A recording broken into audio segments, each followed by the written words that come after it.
Please be advised, this episode does have content that some may find distressing. As always, listener discretion is advised and it is not suitable for anyone under the age of 13. Hello and welcome to episode 41 of It's Murder Up North. I recently covered the Anthony Arkwright case. However, I forgot to thank Judith, the wonderful listener who suggested the case to me. Please accept my sincere apologies, and I hope you found the episode interesting. If, like Judith, you have a case you would like me to cover, please let me know via Twitter or Facebook. And remember, there are many ways you can support the show. By recommending it to your family and friends, leaving a 5-star review wherever you listen, or become a Patreon member to gain early access to ad-free episodes. I would like to extend a special welcome to the latest Patreon member, Emily Cat. Thank you for showing your support. You are amazing. My podcast of the week is Kudzu Killers. Join Kim and Lark, who cover crimes in the south of the United States. Here is a sneak peek. Hey y'all, I'm Kim. And I'm Lark, and we host Kudzu Killers, Homicide and Sweet Tea. Each week we discuss the juicy details of real-life murders that happen in the southern U.S., sometimes with inappropriate laughter. But we try to be nice. The stories may be old, cold, or recent, whatever we find that perks our interest. We download a new episode every Tuesday. You can find us on all the major apps, as well as a few minor ones. Apple, Spotify, Stitcher, all the rest. Just drop on by our host page at buzzsprout.com and pick your favorite app to download us on, and be sure and listen. And be sure to check our blog at kudzukillerspodcast.blogspot.com, where we have extra content that was just too much for our little show. So y'all come on, sit down with us and have a big old glass of sweet tea and enjoy listening to us talk all things murder. Bye now. Bye, y'all. Now, let's head to the episode.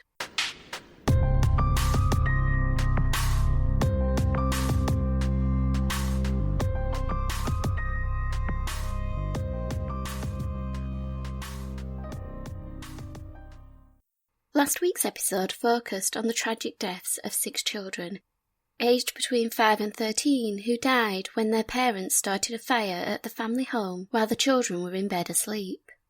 This episode will cover the people involved and the events that led up to the fire that killed the children on May the 11th, 2012. The perpetrator's trial would reveal more about the man who had gained a reputation as a vindictive, narcissistic attention seeker, who was given the nickname Shameless Mick by the press, and was labelled as a money grabber who used his 17 children to get money from the benefits system. The children's parents, Mairead and Mick Philpott, along with a family friend, Paul Mosley, were found guilty of manslaughter after a trial that lasted 8 weeks. However, long before the fire, Mick Philpott was already a well-known figure. He had appeared on a number of television shows, including the Jeremy Kyle Show, on which he was described as a dad of 15, whose wife and living girlfriend were both pregnant with his children. Philpott also appeared in a series about the benefit culture in the UK, in which the Conservative MP Anne Widdecombe spent a week with him and his family in the house on Victory Road. As many have stated, no matter where Mick was or who he was with, he would find a way to make it the Mick Philpott Show. His mother, Margaret, came from a large Roman Catholic family, who moved from Ireland and settled in Manchester in the 1940s, where she grew up the oldest of 7 children. Margaret married her first husband and they started a family. However, the relationship broke down, and they divorced, leading to her 2 children being taken into care.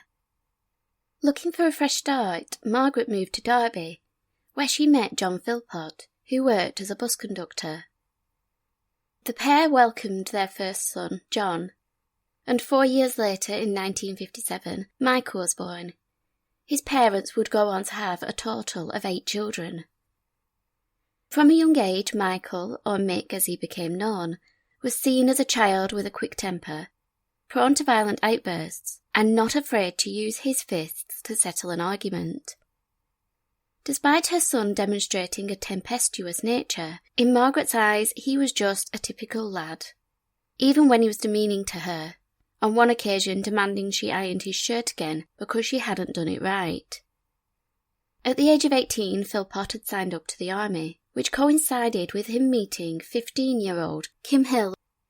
They met while she was walking down the street in Derby. He cheekily asked her for her number, and having given it to him, the pair started dating. Initially, the relationship was a happy one, and quickly the 15-year-old became besotted with her older boyfriend, who was a serving army officer. She felt special because he was confident, worldly wise, and attractive. However, unbeknownst to Kim, the first signs of Philpott's possessive and controlling nature began to appear. Just 11 months into the relationship, Philpott was dismissed from the army after being absent without leave. He apparently was desperate to be with his girlfriend. At the time, the teenage girl believed he loved her and missed her, but in reality, he suspected she had been cheating on him whilst he was away. Over time, he began to display concerning behaviour. He wanted to know her every move, didn't like her talking to certain individuals, and would demonstrate a jealous streak. The first time he hit her, Kim was returning home from her friend's house. Her parents had set a curfew of 8:30, and she knew she was going to be late home. As she approached her house, Mick appeared, and demanded to know where she had been, and who she had been with. Despite Kim telling him the truth, a mixture of anger and jealousy took hold of Philpott. He shouted at her, calling her a cheat and a liar, before hitting her across the face. Stunned, she placed her hand on her cheek, tears pooling in her eyes. She looked at Mick, who instantly apologised. He began to cry, pleading with her to forgive him, promising he would never hit her again, and begging Kim not to tell her father. Kim felt sorry for him. He'd only acted like that because he loved her so much. So the now 16-year-old, who was still blinded by her love for Philpott, forgave him. After all, he'd apologised and promised he wouldn't do it again. So she agreed not to tell anyone. Over time, his abusive nature became a regular occurrence. Kim recalled a night at the local pub, where she was sat talking with her cousin, while Mick played pool. He insisted she played with him. But when she said no, he struck her across the face with the handle of the pool cue, splitting her lip open. Despite the pub being crowded with punters, no one intervened. Distraught, the teenager got up to leave, but her boyfriend insisted she sat back down. Kim spent the rest of the night tending to her injury, sobbing. During the 2 years Kim was with Mick, he assaulted her on numerous occasions, inflicting several broken bones, including her cheekbone, nose and fingers. His attacks got increasingly threatening, with him shattering her kneecap with a lump hammer. Yet despite this increasing violence, Kim was so afraid of Mick that she did not tell anyone the truth, even resorting to making her school and parents believe that she was constantly getting into fights, just to cover up for him. By the summer of 1978, Kim had decided to end her relationship with Mick. She'd begun to notice that her relationship was abnormal, observing her friends enjoying the freedom to go out, not having to account for where they'd been or who they'd been with. The now 19-year-old realised that Mick was controlling every aspect of her life. That, combined with the abuse she suffered, just became too much, and she came to the conclusion that it was not how she wanted to spend her life. And so she wrote him a letter, telling him she didn't wish to be with him anymore. However, she would face serious repercussions for her decision. Like with many women who leave an abusive relationship, they are at most risk when they take back control of their lives. Taking steps to break things off with Mick, Kim agreed to let her ex come round to collect some records that he had left at her parents' house. While he was there, Kim recalls him leaning towards her in a menacing manner and stating, quote, "This isn't over." It wouldn't be long before he acted on his threat. Now free and single, Kim went out with a friend on the 4th of July 1978. They enjoyed a couple of drinks, and for the first time in nearly 2 years, Kim finally felt like she was in control of her life, and began to relax. As she danced and chatted, Kim was unaware of the figure stalking her, the same figure that followed her home, and waited in the darkness, watching her switch off her bedroom light, observing Kim's father leaving for work at midnight, before sneaking into the home, where Kim, her sister and mother were now asleep.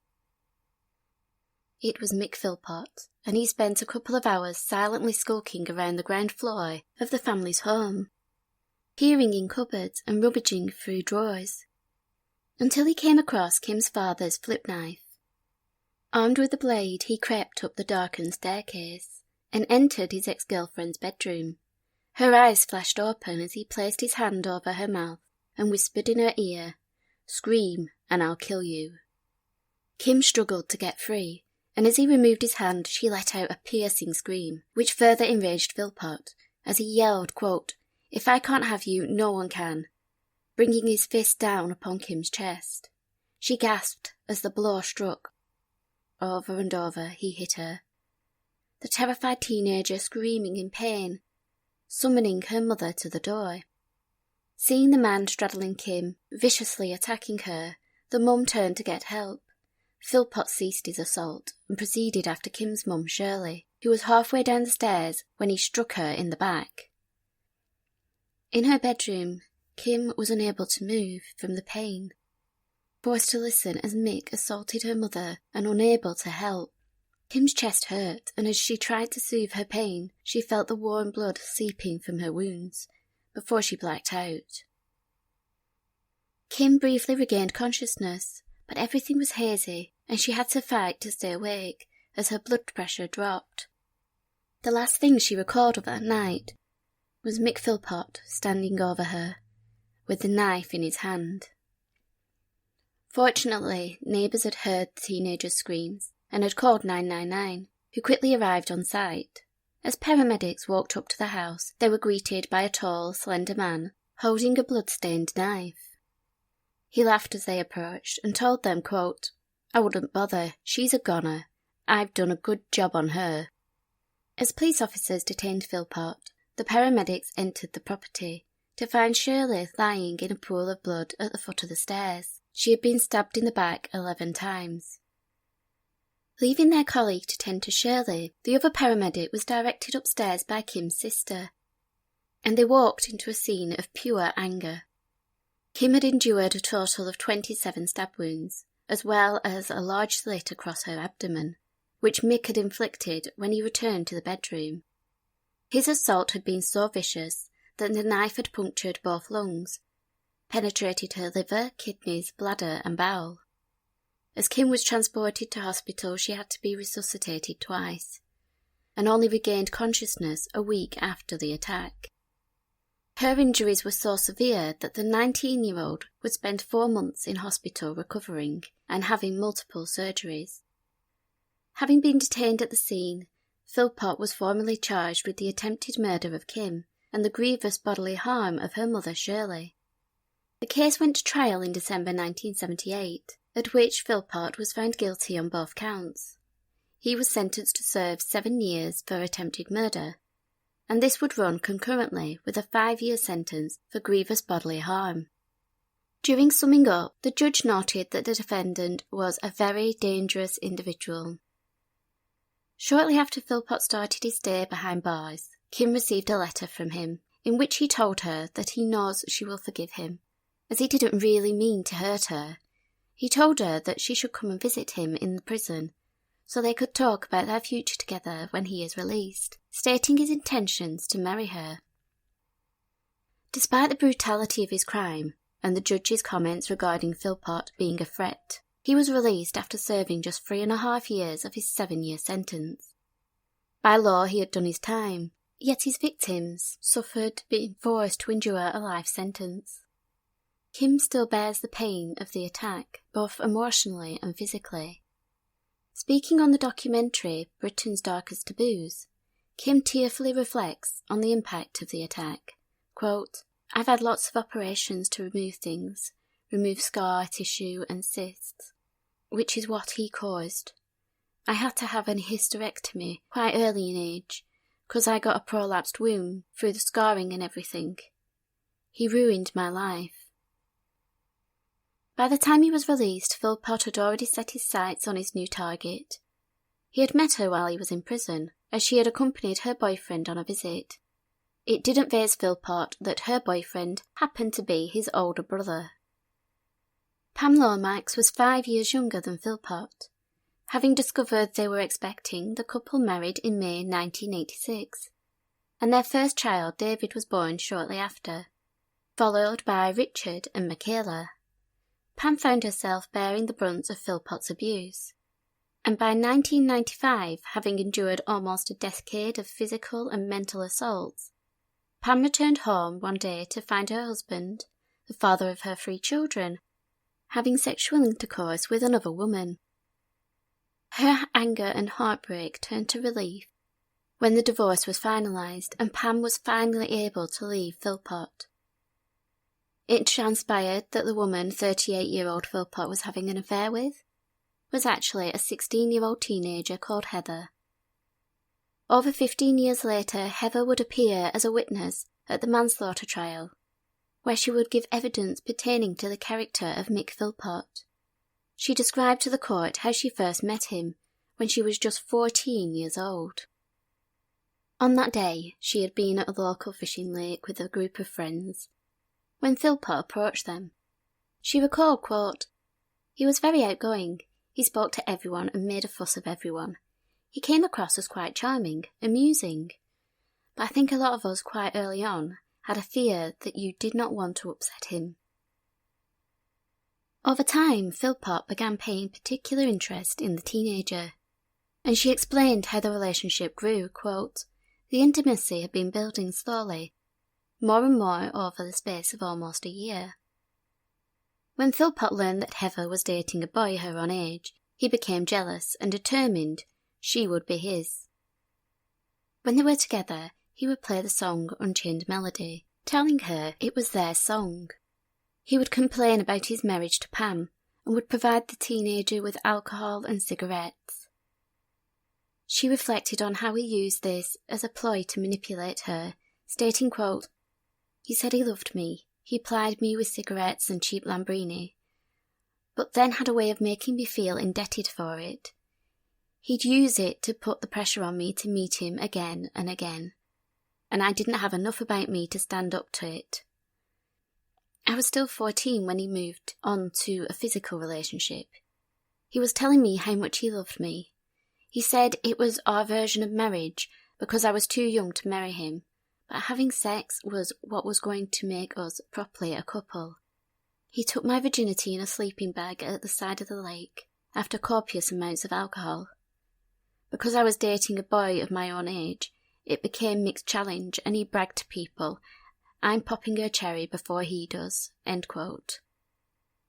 Heather's parents were naturally horrified when they learned about their daughter's relationship with a man over 20 years her senior. She was still a child, and her parents did everything they could to protect her. At one point, they arranged for her to talk to a police officer regarding her relationship with Philpott, during which his conviction for attempted murder was disclosed. But sadly, Philpott was able to convince the teenager that it was lies, and that her parents just wanted to split them up. Choosing Philpott over her parents, the relationship continued, and would become more serious when Pam Lomax discovered the pair in the Philpotts' marital home. Heather recalled the events that followed, quote, "She kicked him out. He said to me, 'You've got 2 choices. You can go home and get put into care, or you can come to Derby with me.'" Once again, Philpott used his manipulative nature to convince Heather to stay with him, making her believe that if she returned home, her parents would disown her and place her in care. Afraid of the consequences if she returned home, Heather made the fateful choice to stay with Philpott, a decision she would quickly regret. A couple of weeks after moving in with him, Heather grew homesick and told him she wanted to go home. She missed her parents. This sparked the first of many beatings she would receive. She claimed that she became his slave. He would sit on the sofa all day, expecting the teenager to go out to work as a cleaner. All her earnings were paid into his bank account. When the young girl got home from a day's work, he would expect her to do the cooking and cleaning, while he sat watching television, drinking and smoking. Heather recalled the treatment she received, quote, "I wasn't allowed any sleep because I had to make up for not being there all day. I would arrive home at night after a 16-hour shift, then cook a meal and do all the housework. Rolling his fags became another task of mine. If I forgot to do them on the night, he'd make me get up an hour early to do them. Things got very nasty very quickly." End quote. Heather had found herself in an inescapable position, believing her family would disown her if she went back to them. Philpott had isolated her from her friends and family, leaving her feeling she had no one to turn to. And with him controlling the finances, having assured her wages were paid into his account, and having emptied her savings account, Heather couldn't afford to run away. Even pregnancy couldn't protect her from Philpott's cruelty. He pinned her to the floor in the living room with his hands around her neck. And Heather claimed that he would rape her if she refused to have sex with him, revealing that on one occasion he held a knife to her throat to force her to submit to his demands, quote, "He grabbed a kitchen knife and said, 'Tell me no once more,' and put the knife to my throat. I did not dare say no again." Heather endured 4 years of psychological and physical abuse at the hands of Philpott, during which time she bore him 2 sons, Mickey and Aidan. But only a month after both children arrived, Philpott forced Heather to return to work. He used the arrival of the children to secure the council house on Victory Road, where the tragic deaths of the 6 children would later occur. The mum of 2 told the court about Philpott's behaviour towards their children, quote, "I did something wrong and Mick held a pillow over my son's face. Mick told me that if I ever back-chatted him again, I could kiss goodbye to my precious baby. That was the first time I stood up to him. I punched him in the face, which made his nose bleed. I got a really bad kicking that night to put me in my place. He got into a temper once and threw Mickey into his cot. He was just 14 months old. Luckily he wasn't injured. Another time when Aidan was just a week old, he held a pillow to his face in an attempt to scare me. I should have left, but I was scared of him." Heather stated that having just 2 sons wasn't good enough for Philpott. He wanted a daughter, quote, "He wanted a girl. He used to beat me for that. It was my fault that Aidan wasn't a girl. He wanted lots of children and to be the one to stop at home and look after them. He wanted 11 children, he said, something about a football team and reserves." As Heather stood in the witness stand, the prosecution asked how she felt about Philpott's desire to have such a large family. To which she responded, quote, "I decided it was not happening." She proceeded by explaining that she took measures to ensure she couldn't have any more children, by starting to secretly use contraception. This would be another attempt of hers to take back control of her life. But this seeming inability to get pregnant angered Philpott. Heather told the court, quote, "It got worse because I was not getting pregnant," which did not please him. He said that I was not a real woman because I could not give him the children he wanted. He made me feel small and useless. Heather's breaking point came in 2000, when the couple were having an argument. She told the court that during the disagreement, she had blurted out that their toddler Mickey was her son as well, which infuriated Philpott. Heather continued, quote, "We ended up having a full-blown argument. It started verbally, but it became physical. He was trying to eject me from the back door into the back garden. I tried to resist. He shouted Mickey over and told him to punch me in the face and to kick me and call me names. Mick backhanded me hard across the face. He was kicking and punching me and holding my hair. Then he told my son to tell Mummy what a naughty bitch she was. Mick kicked me again and punched me in front of my son. Then my son punched me in the face and tried kicking me in the stomach." When asked whether the child followed his father's instructions, Heather, fighting back tears, replied that the 3-year-old boy was just doing as he was told. Heather proceeded to explain how Philpott had locked her out of the house on numerous occasions, advising, quote, "I would curl up in the outside toilet until he would let me back in." But this time was different for her. This time he had used her son against her, and it was in that moment that she decided she wasn't going to take it anymore. She stated, quote, "Something snapped inside me, and I thought, I can't do this anymore. I need to get away and get the kids away from that man."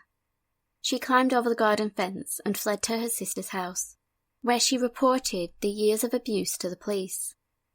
Heather had no choice but to leave her sons behind. She told the court, quote, "I prayed he wouldn't hurt them. I felt guilty, but I always thought his violence to them was to frighten me, so I had to trust they'd be okay." Heather was determined to ensure her children were safe.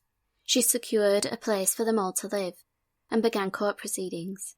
She told the court how she faced a 9-month custody battle with Philpotts, which she described as a nightmare from beginning to end. But she did gain full custody, with Philpott being granted visitation rights. She recalled, quote, "It was such a relief.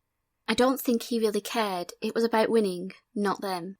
When asked to sum up her thoughts on Philpott's character, she told the court, quote, "He put the fear of God into me. It was a bit of a whirlwind. Mick was like a Jekyll and Hyde character. He had that caring side. He knew what to say to make me feel special. Everything had to be his way, and I soon learned what his way was. He was violent. He would hit me or lash out. But I always thought that the mental abuse was the worst. He played mind games. He knew how to make me feel small and insignificant. He was the boss, basically. He could turn up at my work on a whim and check up on me." During her testimony, Heather was asked how she felt about her relationship in retrospect, and she replied, quote, "Disgusting. Looking back on it now, I was young."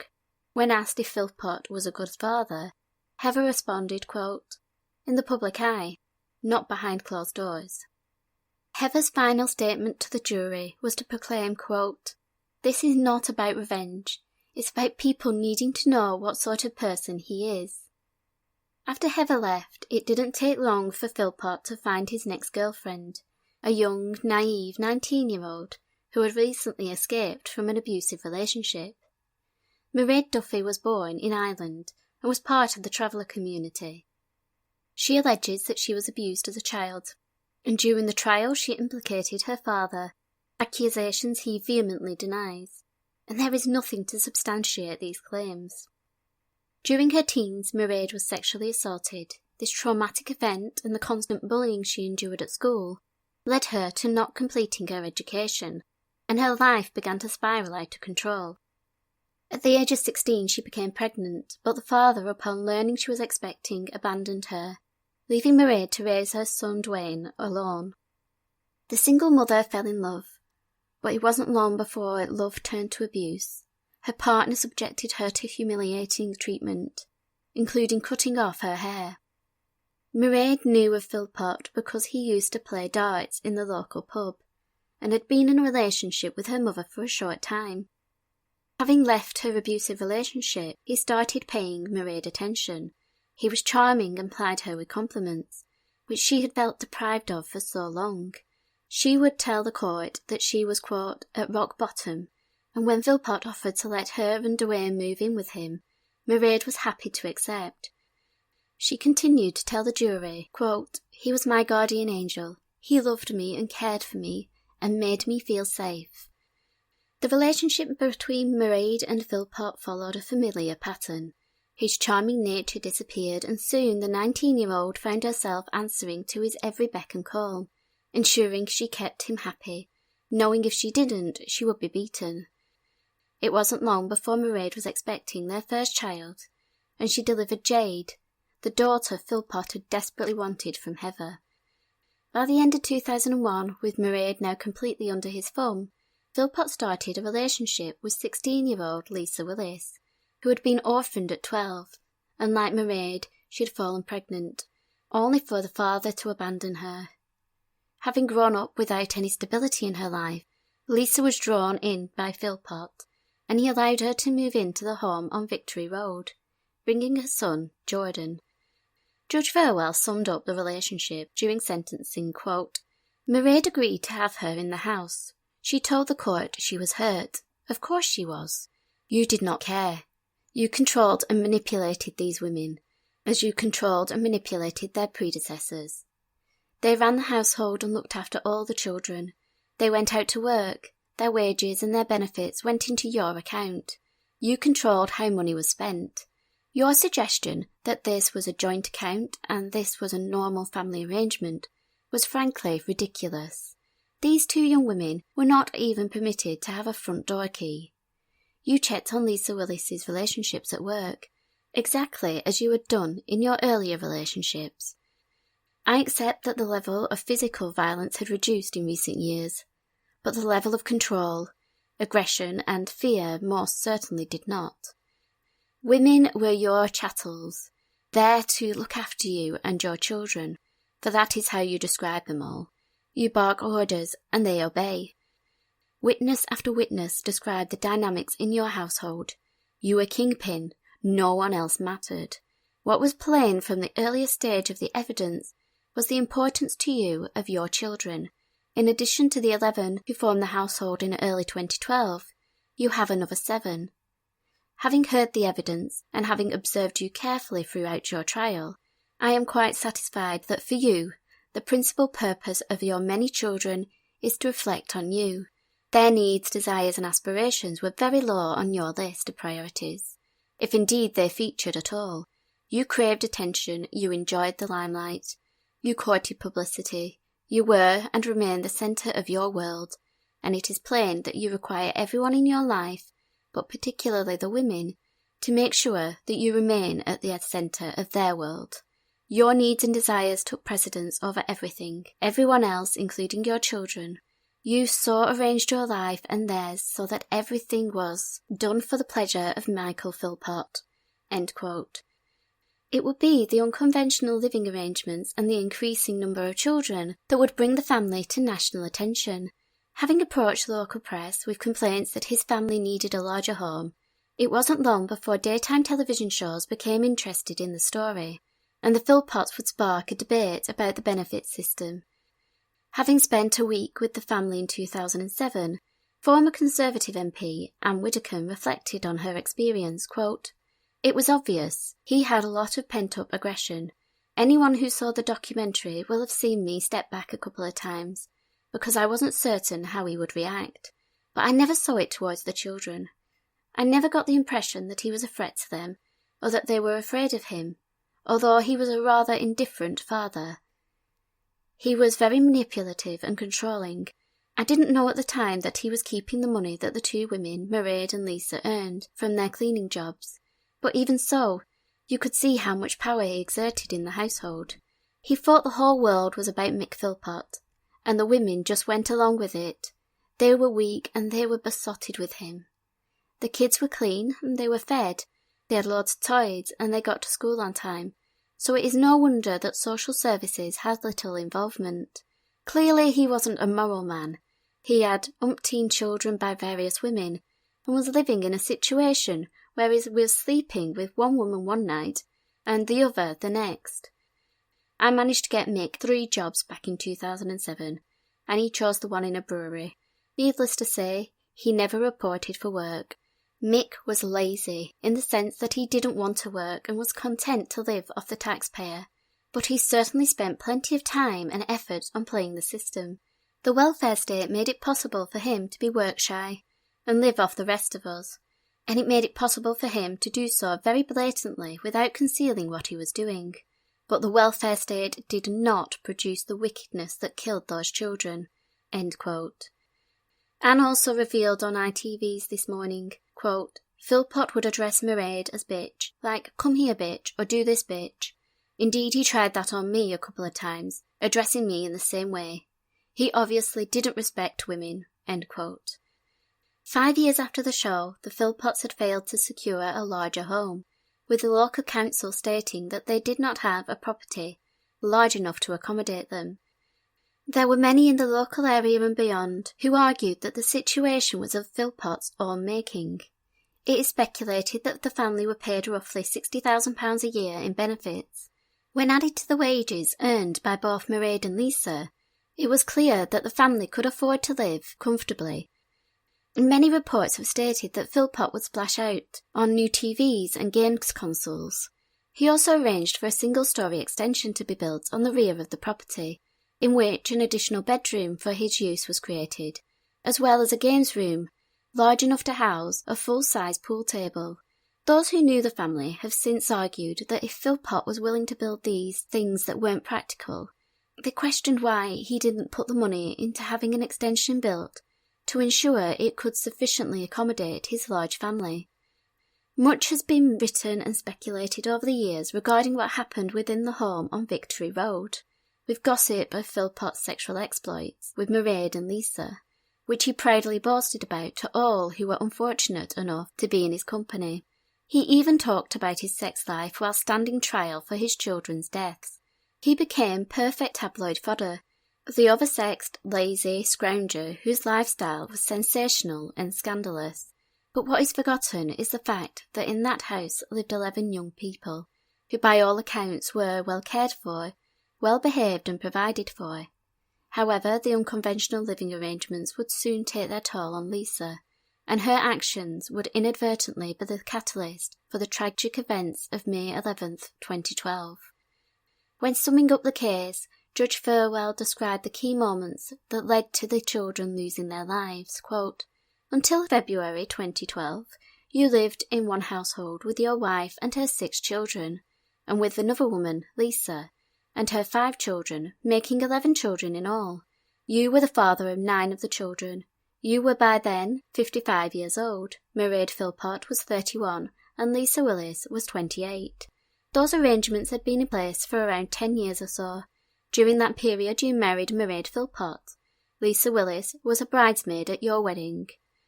The children were, on the evidence, well fed and clothed. They attended school regularly. You were obsessed with Lisa Willis. Indeed, it was plain to me, when you were giving evidence over more than 3 days in the witness box, that you still are.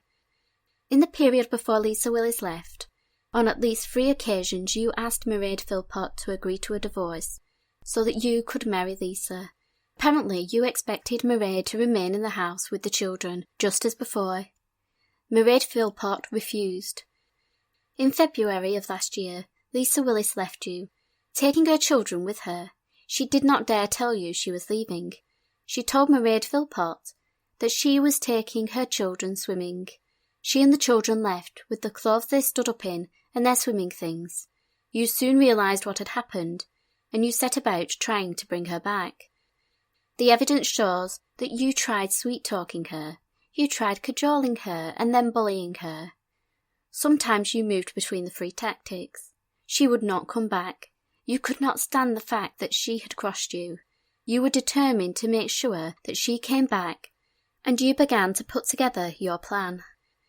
The judge then proceeded to summarise what occurred on May the 11th, 2012, and what was believed to be Philpott's motivation for starting the deadly blaze. Quote, "I turn back then to the events of the spring of 2012. You wanted to achieve the return of Lisa Willis. The way of achieving that, you decided, was to engineer the return of the children to you. She would then surely follow. In March, on a pretext, you engineered a confrontation with Lisa Willis and her family, which ended with threats from her sister. Within a very short time, you had formulated the plan which would lead to the death of those 6 children. You began to plant the idea that Lisa Willis and her family were threatening to set fire to your home. You mentioned it to acquaintances and friends. In April, you persuaded Lisa Willis to meet you, but she did not repeat the exercise. In May, you posted an entry on Facebook, identifying her brother-in-law as the father of her eldest child. This was another of your obsessions. Early in your relationship, you had beaten her with a weapon to try and force her to agree with your suspicions. She never did. In early May, in response to the Facebook posting, she telephoned you. You say she threatened you. You were delighted with that. You called the police immediately and demanded that she be arrested. You were furious that the police refused to do that. You demanded that there be a change of supervising officer, just as, I note in passing, you had done in late 2011 in respect of an assault, where the police would not dance to your tune. From the time she came back for clothing in February to the time of the fire, you repeatedly sought to use the police to strengthen your position against Lisa Willis, but they were not drawn in. a court hearing was set for the 11th of May, in respect of the arrangements for the children. You told people that you had a plan, something up your sleeve. At trial, you preposterously said that that plan was to ask for a residence at the hearing on the 11th of May. It was obvious nonsense. You knew perfectly well that there was no reason to remove those children from the care of their mother. You had to do something extreme to get your own way, and you did. The means by which you were to achieve the removal of Lisa Willis from the care of her children were outside the comprehension for any right-thinking person. The plan, which you had plainly been considering for some time, was to set fire to your home on the night before the court hearing, making it look as though the fire had been set from outside. You would then rescue the children from upstairs, via an external ladder. You would be the hero of the hour. Lisa Willis would be arrested, and you would have achieved your aim. You had even arranged for the children's school places to be held open for them for that Monday morning. It was a wicked and dangerous plan, and you put it into effect with the assistance of your 2 co-defendants. Within minutes of the fire, you were telling people that this was the responsibility of Lisa Willis and her family. You blamed the police for not acting sooner. Lisa Willis was arrested and her children were taken into care. She had nothing to do with this fire, neither did her family. When your friends were gathered around you at the Premier Inn, you were eager to hear that Adam Taylor, your neighbour, might be responsible, even though you knew perfectly well that he had nothing to do with it. You went to the police, reported it, and he and his wife were arrested on 6 counts of murder, as you plainly intended." End quote. Philpott's desperate attempts to place the blame on others was thwarted by forensic evidence, which revealed that Mick, Mairead and their co-defendant, Paul Mosley, all had traces of petrol on their clothing. The parents' actions, or lack of action, at the time of the fire also drew suspicion. It was noticed by many of the people gathered on that night that Mick and Mairead stood unmoved in the garden, while others attempted to save their children. They scarcely showed any emotion when each of the 6 children were brought out of the burning property. It was the Butler brothers who were at Dwayne's side, pleading with the teenager to keep fighting, not his parents. Initially, these could have been the actions of parents frozen with fear, but as the days passed, the couple's behaviour continued to raise eyebrows. It is alleged that when people started donating money to the bereaved family, Mairead and Mick were more concerned about the new clothes and shoes they'd purchased than the loss of their children.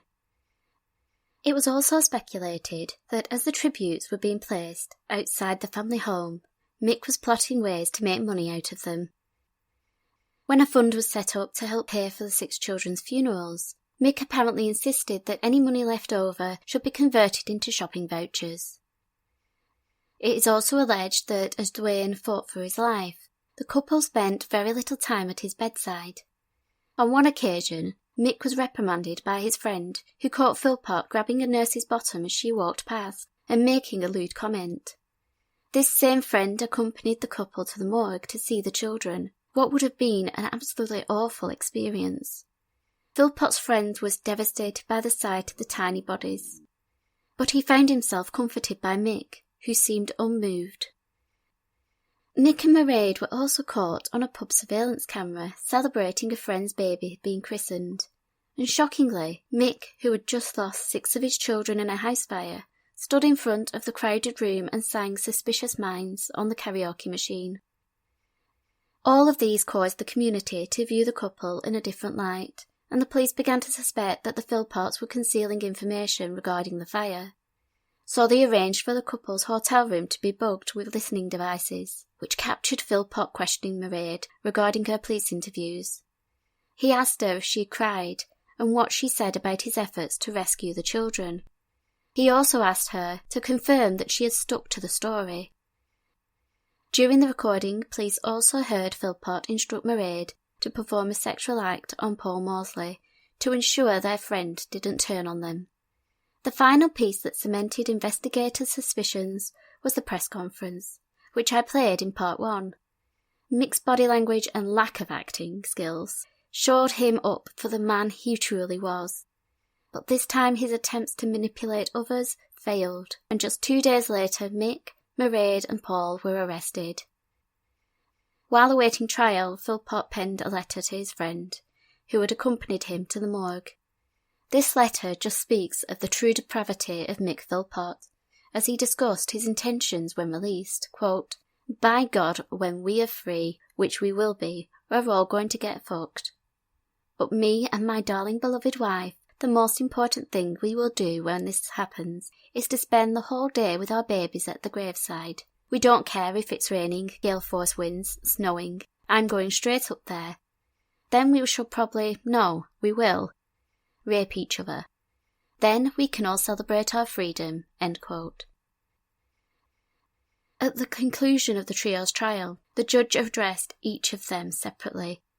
Turning to Paul Mosley, quote, "Everything that I have said about the seriousness of these offences applies to you. Michael Philpott's obsession with Lisa Willis was nothing to do with you.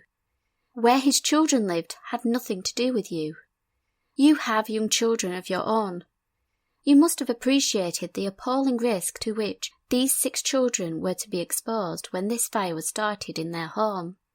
And yet you were prepared to go along with the plan and to join in with it to please your friend, Michael Philpott. I am quite sure that one of your tasks that night was to remove the petrol containers from the scene, so that the attack would appear to have come from outside. You enjoyed the attention that you gained from your proximity to the fire. You boasted being arrested and bailed for 6 counts of murder. You could not help telling people that this was a plan that had gone wrong. You were going to hand yourself in as it wasn't fair that Mick was taking all the blame, and asking what would you say if I told you we rehearsed it all 6 weeks earlier, and so on. When your clothes were analysed, it became clear that petrol additive was on your jeans, your jumper, and on one of your shoes, just as it was on the clothing of your 2 co-defendants. You too are responsible for the deaths of 6 children. As a result, you have lost all contact with your own children. You may not see them now until they reach adulthood. Unsurprisingly, your former partner wants nothing to do with you, in light of all that has become known about your conduct in the course of this trial. Since you were convicted of robbery as a teenager, you have not been in trouble with the police at all, but that good conduct is of little assistance when set against the seriousness of these offences. I see no proper basis upon which to distinguish between you and Mairead Philpott. Accordingly, the sentence I pass is one of 17 years. You will serve half that period. Thereafter, you will be released on licence." End quote. Judge Furwell addressed Mairead, the mother who failed to protect her children by putting Philpott's needs before the lives of her children. Quote, "I am not going to repeat the history, nor do I need to reiterate how serious these offences are, as a result of what you did in the early hours of the 11th of May 2012. All your children lost their lives, and you have lost all of your children. I accept that you feel their loss profoundly, and that your grief is real. It is clear, from what has been said about you by Mr. Smith, that your children were your route to fulfilment. You loved them and cared for them. I have already made clear that this was Michael Philpott's plan. I accept that he treated you as a skivvy or a slave, and you were prepared to put up with that. As became clear during the trial, you were prepared to go to any lengths, however humiliating, to keep him happy. At an early stage of the trial, it appeared that you were entirely downtrodden by Michael Philpott, to the extent that it appeared that you felt you had no choice but to do whatever he wanted, in whatever way he wanted, in any aspect of your lives. But as the evidence came out, it was plain that this was not quite the position. This was put beyond doubt when you gave evidence. You pointed out that you had stood up to him in the past. That is why, when he asked you for a divorce on no fewer than 3 occasions, you refused. That was a request you were simply not prepared to accommodate, whatever he said. It is inescapable, therefore, that when something was important enough to you, you were capable of exercising a choice which was not his choice.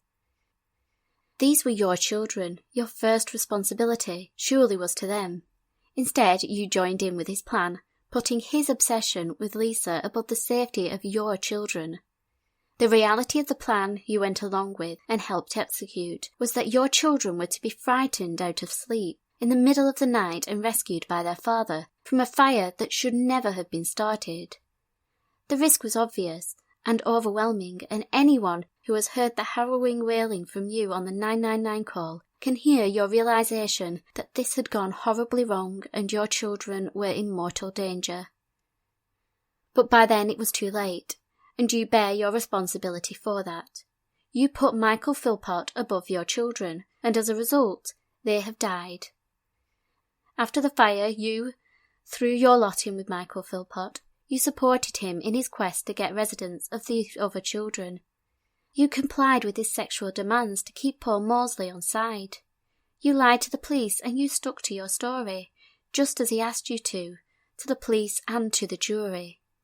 You did not, I recognise, agree to lie about the relationship between Adam Taylor and Lisa Willis when Michael Philpott set about blaming him. Before these offences you had committed no criminal offences. You now have convictions for 6 counts of the manslaughter of your children. I am quite satisfied that a determinate sentence is appropriate in your case, but it must reflect the magnitude of these offences. The sentence I pass to you is 17 years imprisonment." End quote. And to Philpott, the judge stated, quote, "It has been said on your behalf that you were a good father. Lisa Willis said so, as have others. They said you loved your children. I cannot give that description to a man who acted as you have. You lied to the police, and you lied to the jury. Ever since the fire, your life has been a performance for the public and the police, and then in this court. Your conduct has been punctuated by collapses and shows of distress, designed to evoke sympathy where none is merited, designed to manipulate emotion.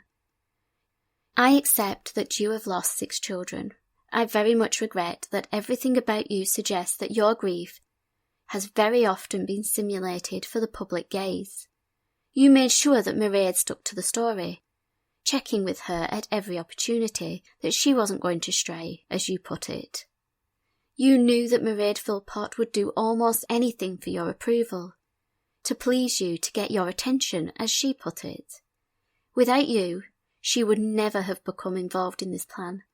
Because she failed to put her children before you, she has lost all of them. Nothing I have seen in your conduct before and during this trial gives me any reason to believe that you had the slightest concern for Mairead Philpott. She too was expendable. The maximum sentence for manslaughter is life imprisonment. You are disturbingly dangerous. Your guiding principle is that Mick Philpott wants he gets. You have no moral compass. I have no hesitation in concluding that these 6 offences are so serious, and the danger you pose is so great, that the only proper sentence is one of life imprisonment, and that is the sentence I impose upon you. The law requires me to impose a period of years that you will serve before you are considered for parole. To reach that period, I must identify the determinate sentence you would have served had I not imposed a life sentence. The determinate sentence would have been one of 30 years imprisonment. I am required by Parliament to halve that, to reflect that, were this a determinate sentence, you would serve only half. The minimum period you must therefore serve before you are considered for parole is one of 15 years. End quote. Mick Philpott is currently serving his sentence in Wakefield Prison, a Category A prison, nicknamed the Monster Mansion, as it is home to some of the worst criminals in the UK. From here he has sent numerous letters to his friend Mick, in which he protests his innocence, claiming he was set up by the police, and he bemoans the fact that members of his family are making money from the deaths of his children by selling their stories to the press. He also made allegations that £6,000 worth of fishing tackle and £1,500 worth of bags were stolen from his home after the fire. Mairead is incarcerated at HMP Bronzefield in Surrey, where she has been the target of numerous attacks from fellow inmates. Mairead is now divorced to Mick Philpott. 4 years after the fire, she sent a letter to a pen pal in which she disclosed her feelings regarding her children's death. Quote, "Talking about my children is something I haven't come to terms with. It's still too raw. They are the first thing I think about every single day I wake up, and the last thing I think about when I go to bed. But I'm working through it and have amazing friends here trying to help me. They live with me every day. They are my babies." End quote. Philpott is a narcissistic, manipulative and selfish individual. I've had to try so hard not to express my own personal opinions regarding this man, who has devastated so many lives. He has subjected so many people to mental and physical trauma. Kim Hill is serving a life sentence. Her scars and the complications caused by his brutal attack are a constant reminder of the pain he has caused her. Shirley Hill, her mother, has passed away, having fought a long battle with cancer, which was believed to have been caused by the scar tissue that had formed following the attack.